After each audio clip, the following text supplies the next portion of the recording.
একবার একটি শহরে দুই বন্ধু ছিল। ওই দুই বন্ধু একদিন সমুদ্রের কিনারে গেল শঙ্খ খুঁজতে, যাতে ওই শঙ্খগুলি বিক্রি করে তারা বেশ কিছু পয়সা রোজগার করতে পারে। দুজনই শঙ্খ খুঁজতে লাগলো।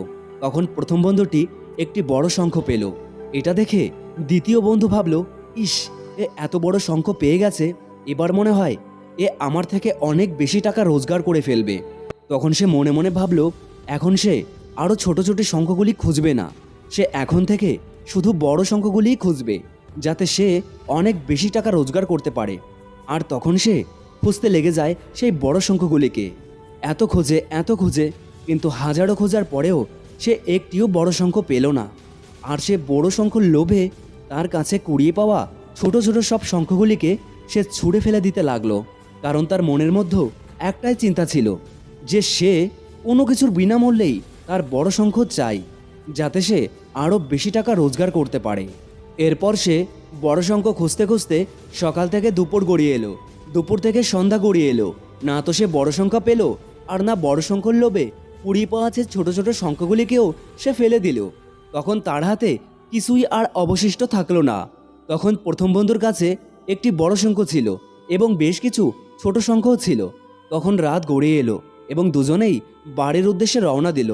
যাওয়ার সময় সেই প্রথম বন্ধুটি তার শঙ্খগুলি বিক্রি করে দিল।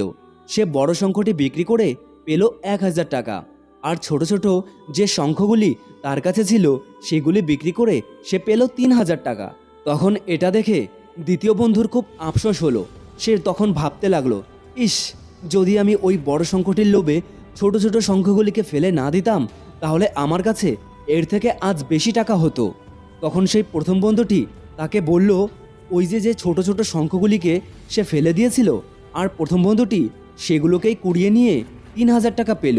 আর এটা শোনার পর প্রথম বন্ধুটি আরও বেশি নিরাশ হতে লাগলো। এই কাহিনীটি বলার মেইন উদ্দেশ্য বা এর শিক্ষণীয় নীতিকথা হলো এটাই যে আমরা অনেক সময় ভালো এবং অনেক বড় জিনিস পাওয়ার আশায় অনেক ছোট ছোট জিনিস, মানে অনেক ছোট ছোট সুযোগগুলিকে হাতছাড়া করে ফেলি।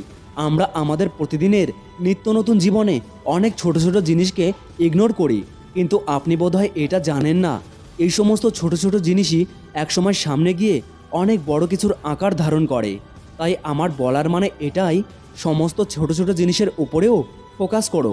ছোট বা স্বাভাবিক ভেবে ইগনোর করে যেও না, কারণ কে জানে পরে হয়তো এর মূল্য তুমি বুঝতে পারবে, কিন্তু তখন আর কিছুই করার থাকবে না।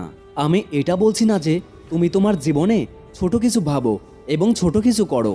আমার বলার মানে এটাই যে তুমি তোমার চিন্তা ভাবনাটাকে অনেক বড় রাখো, কিন্তু সেই সমস্ত বড় কিছু ভাবনার জন্য এমন ছোট ছোট কিছু কাজ করো যার জন্য তোমার লক্ষ্য খুব সহজেই যেন পূর্ণ হয়।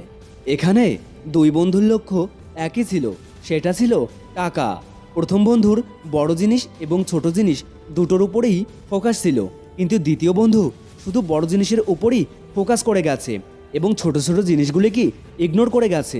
যেখানে তার সবচেয়ে বেশি টাকা পাওয়ার কথা ছিল, সেখানে সে একটি টাকাও পেল না। অবশেষে আমি এটাই বলবো, একটি ছোট্ট পাথরের টুকরো একটি বিশাল জাহাজকেও ডুবিয়ে দিতে পারে, আর ঠিক তেমনি কিছু ছোট ছোট কাজগুলিও অনেক বড় সাফল্যের কারণ হতে পারে।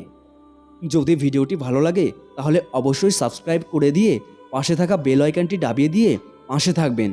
জয় হিন্দ, জয় ভারত।